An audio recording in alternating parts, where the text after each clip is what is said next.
Chinese ഇറക്കുമതികൾക്ക് America ഔദ്യോഗികമായി 104% തീരുവ ചുമത്തി. ഏപ്രിൽ 9 മുതൽ പ്രാബല്യത്തിൽ വരുന്ന പുതിയ താരിഫ് ഘടന അമേരിക്കൻ ഉൽപ്പന്നങ്ങൾക്ക് 34% തീരുവ പിൻവലിക്കാനുള്ള പ്രസിഡന്റ് ഡൊണാൾഡ് ട്രംപിന്റെ അന്ത്യശാസനത്തെ തുടർന്നാണെന്ന് വൈറ്റ് ഹൌസ് സ്ഥിരീകരിച്ചു. മാർച്ചിൽ 20% താരിഫ് ചുമത്തിയതും കഴിഞ്ഞയാഴ്ച 34% കൂടി ചുമത്തിയതും ഈ ആഴ്ച 50% അധികമായി ചുമത്തിയതും ഉൾപ്പെടുത്തുന്ന നാടകീയമായ വർധന സമീപകാലത്തെ ഏറ്റവും ആക്രമണാത്മകമായ US വ്യാപാര നടപടികളിൽ ഒന്നാണ്.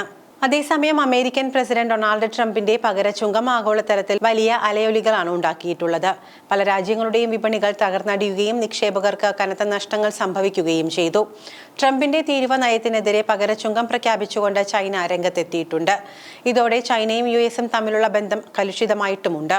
ഇങ്ങനെ ആഗോള വിപണിയിൽ പ്രശ്നങ്ങൾ നിലനിൽക്കുമ്പോൾ JP Morgan & Co CEO ആയ ജാമി ഡിമോൻ ഒരു മുന്നറിയിപ്പുമായി രംഗത്തെത്തിയിരിക്കുകയാണ്.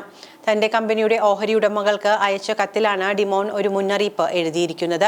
ട്രംപിന്റെ ഈ താരിഫ് നടപടി വലിയ പ്രത്യാഘാതമുണ്ടാക്കുമെന്നും അത് വിലക്കയറ്റം സൃഷ്ടിച്ചേക്കുമെന്നുമാണ് കത്തിലുള്ളത്.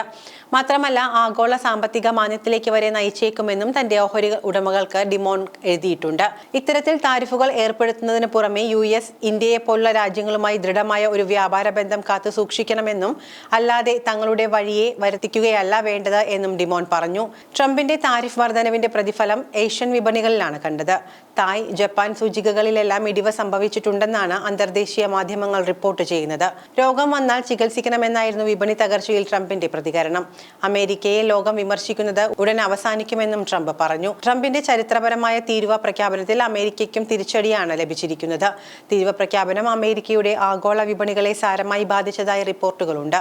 എന്നാൽ വിപണി നഷ്ടങ്ങളെക്കുറിച്ച് തനിക്ക് ആശങ്കയില്ല എന്നായിരുന്നു അമേരിക്കൻ പ്രസിഡന്റിന്റെ പ്രതികരണം. ഒന്നും ഇല്ലാതാക്കാൻ താൻ ആഗ്രഹിക്കുന്നില്ല, പക്ഷേ ചിലപ്പോൾ എന്തെങ്കിലും ശരിയാക്കുന്നതിനായി മരുന്ന് കഴിക്കേണ്ടി വരുന്നത് സാധാരണമാണെന്നും ട്രംപ് കൂട്ടിച്ചേർത്തു.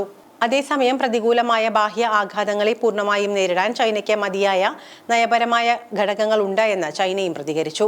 ആഗോളതലത്തിൽ ഉയർന്നുവരുന്ന പ്രതിസന്ധികൾക്കിടയിലും സ്ഥിരതയുള്ളതും ദീർഘകാലവുമായ സാമ്പത്തിക വളർച്ച നിലനിർത്തുന്നതിൽ ബീജിംഗിന്റെ ആത്മവിശ്വാസവും എടുത്തു പറയേണ്ടതാണ്.